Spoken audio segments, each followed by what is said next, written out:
जय गुरुदेव, जय श्री कृष्णा।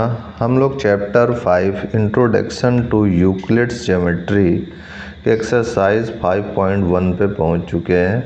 देखिए एक्सरसाइज 5.1 के फर्स्ट क्वेश्चन में क्या कह रहा है, which of the following statements are true and which are false, give reason for your answers. कह रहा है इनमें से कौन सा सही है कौन सा गलत है, ये आप बताइए रीज़न के साथ। पहला पॉइंट है इसमें, only one line can pass through a single point. क्या केवल एक ही लाइन जो है पास हो सकता है सिंगल पॉइंट से? तो आइए थोड़ा देखते हैं और समझते हैं इस क्वेश्चन को। तो एक्सरसाइज 5.1 में फर्स्ट पार्ट में only one line can pass through a single point, जैसे मान लीजिए कि ये मेरा कोई सिंगल पॉइंट है, तो इस सिंगल पॉइंट से क्या केवल एक ही लाइन पास हो सकता है? तो आप जानते हैं कि एक ही लाइन नहीं पास हो सकता, बहुत से लाइन पास हो सकते हैं। जैसे एक ऐसे हो गया पास, एक इधर से ऐसे पास हो गया, ऐसे इधर से भी ऐसे ऐसे करके इनफाइनाइट लाइन से सिंगल पॉइंट P से पास हो सकता है।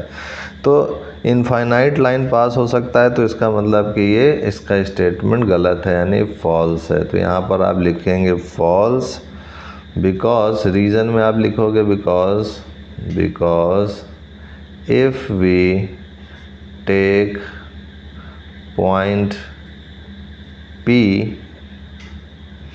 and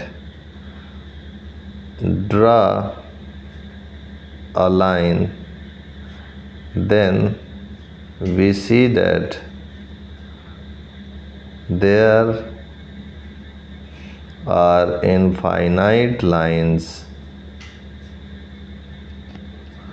passes through point P। तो यही इसका आंसर हो गया। अब फर्स्ट के बाद इसका सेकंड पार्ट देखते हैं क्या कह रहा है। सेकंड पार्ट में देखिए कह रहा है, there are an infinite number of lines which passes through two distinct points. तो कह रहे हैं कि दो डिस्टिंक्ट पॉइंट से इनफाइनाइट नंबर ऑफ लाइन्स क्या पास होंगे? तो दो डिस्टिंक्ट पॉइंट ले लेते हैं। मान लिया एक पॉइंट P है और ये एक पॉइंट Q है। तो इस P और Q पॉइंट से तो केवल एक ही लाइन ऐसे पास हो सकता है। अब इसमें एक ही लाइन पास हो सकता है। स्टेटमेंट में कहा है कि क्या ये दो डिस्टिंक्ट पॉइंट से इनफाइनाइट लाइन पास हो सकते हैं? तो इनफाइनाइट लाइन नहीं पास हो सकते, केवल एक ही लाइन पास हो सकता है इस पॉइंट PQ से। अब जब केवल एक ही लाइन पास हो सकता है इस PQ से, तो ये स्टेटमेंट भी जो है आपका फॉल्स हो गया। हाँ, लेकिन ये जो P और Q पॉइंट हैं, इनमें से इनफाइनाइट लाइंस पास हो सकते हैं। इस टाइप से इनफाइनाइट लाइंस इस PQ से पास, P और Q पॉइंट से पास होके जा सकते हैं। तो इसका रीज़न आपको पता चल गया कि ये जो पॉइंट PQ है, इससे केवल और केवल एक ही लाइन पास हो सकता है, लेकिन पॉइंट P और पॉइंट Q से इनफाइनाइट लाइन पास हो सकते हैं। तो इसलिए ये भी जो है फॉल्स है स्टेटमेंट जो इसने कहा है कि there are an infinite number of lines which passes through two distinct points. तो infinite number of lines two distinct points P और Q से पास नहीं हो सकते, इसलिए ये क्या है? फॉल्स है। तो यहाँ पर आप लिख सकते हो false because if we take point P and Q and we draw a line, then we see that only one line passes through point P and Q, but only point P we see that infinite number of lines passes through it. Similarly, in point Q, infinite number of lines passes through it. But if we take point P and Q और line को pass करेंगे तो केवल एक ही line पास होगी, जो ये ऊपर हमने बता दिया। तो ये इसका रीज़न हो गया आपका। अब सेकंड के बाद इसका थर्ड पार्ट पे आते हैं और थर्ड पार्ट में क्या कह रहा है उसको देखते हैं। तो फर्स्ट के थर्ड पार्ट की ओर हम लोग आ चुके हैं। थर्ड पार्ट में देखिए सीधे से कह रहा है a terminated line can be produced indefinitely on both sides. क्या जो टर्मिनेटेड लाइन है वो इनडेफिनेटली प्रोड्यूस्ड हो सकता है बोथ साइड से। तो अभी हम लोग जो है यूक्लिड्स का जो पोस्टुलेट है और जो एक्सियम है वो हम लोग पढ़े हैं। तो थोड़ा सा एक बार इसके पोस्टुलेट और एक्सियम की ओर आते हैं। तो यहाँ पर अगर हम लोग NCERT के इसी में पीछे चलें तो यहाँ पर देखिए यूक्लिड्स के पोस्टुलेट्स और एक्सियम दिए हुए हैं।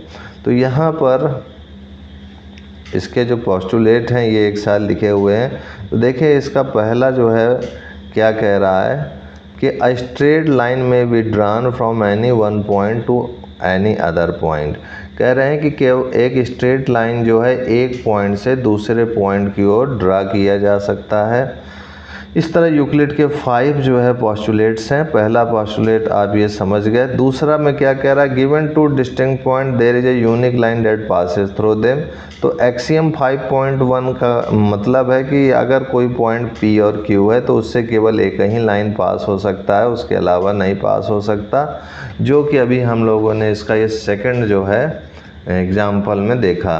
तो सेकंड में आप ये भी लिख सकते हैं बाय यूक्लिड्स एक्सियम 5.1, ये यूक्लिड्स एक्सियम 5.1 ये स्टेटमेंट लिख करके भी आप इसका रीज़न दे सकते हैं। ठीक है।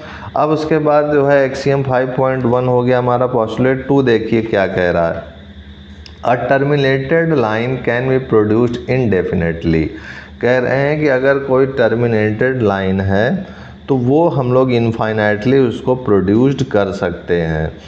तो यहाँ पर जो है वैसा ही कुछ था। और एक बार ये भी पोस्टुलेट देख लीजिए तीसरा, अ circle can be drawn with any centre and any radius. कह रहे हैं कि एक सर्किल को हम लोग किसी भी सेंटर से और कितने भी रेडियस से हम ड्रा कर सकते हैं।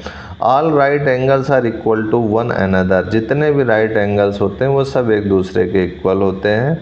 और पोस्टुलेट 5 क्या कह रहा है कि if a straight line falling on two straight line makes the interior angle on the same side और if it taken together less than 2 right angle then the 2 straight line if produce indefinitely meet on that side on which the sum of angle is less than 2 right angles. मतलब कहने का है कि अगर हमारे पास ये 2 straight line है AB और CD और एक लाइन जो है ट्रांसवर्सल अगर इंटरसेक्ट करता है तो ये जो 1 और 2 एंगल का सम करें तो इसका सम जो है 180 से कम आएगा।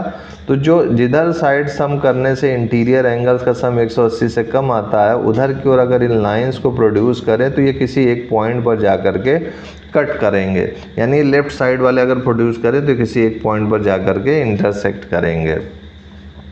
यही यहाँ पर कहने का तात्पर्य है।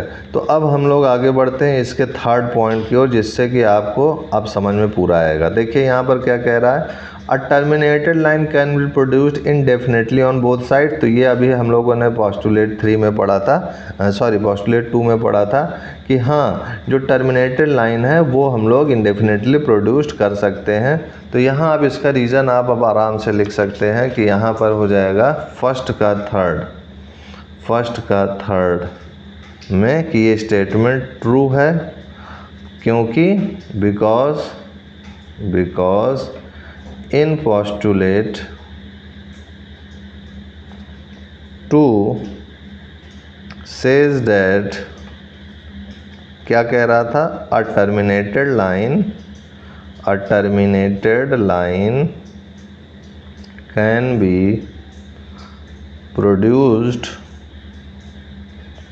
indefinitely।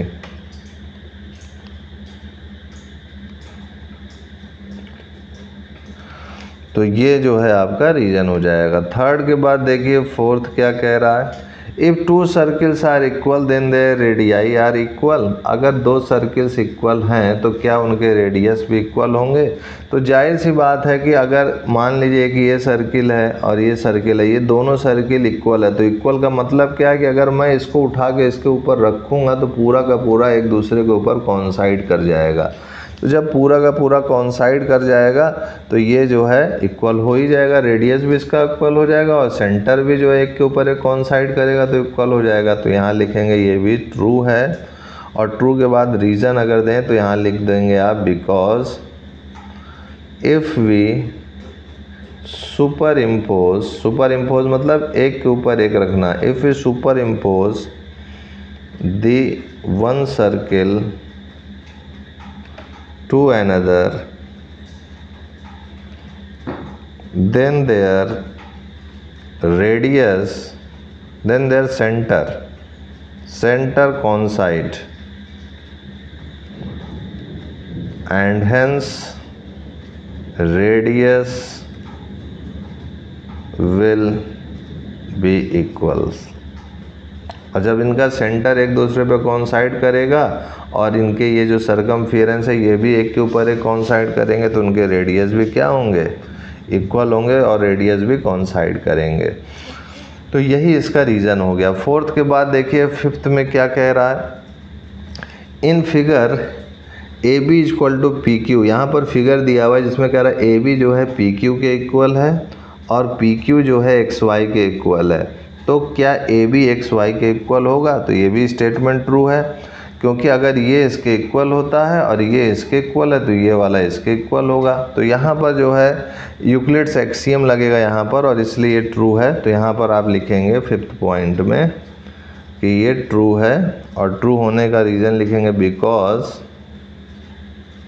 According to Euclid's axiom, things which are equal to the same thing are equal to one another। एक चीज़ अगर दूसरे चीज़ के बराबर है तो वो एक दूसरे के भी, अगर एक थिंग दूसरे थिंग के बराबर है तो वो एक दूसरे के भी इक्वल होंगे, जो दूसरा वाला अगर किसी और के भी बराबर है तो ये हमारा फिफ्थ पॉइंट का भी आंसर हो चुका है। अब उसके बाद हमारा सेकंड क्वेश्चन आ चुका है। सेकंड क्वेश्चन हम लोग नेक्स्ट वीडियो में देखेंगे। आज के लिए इतना ही मित्रों भाइयों, तब तक के लिए जय गुरुदेव, जय Shri Krishna, and I will see you next time.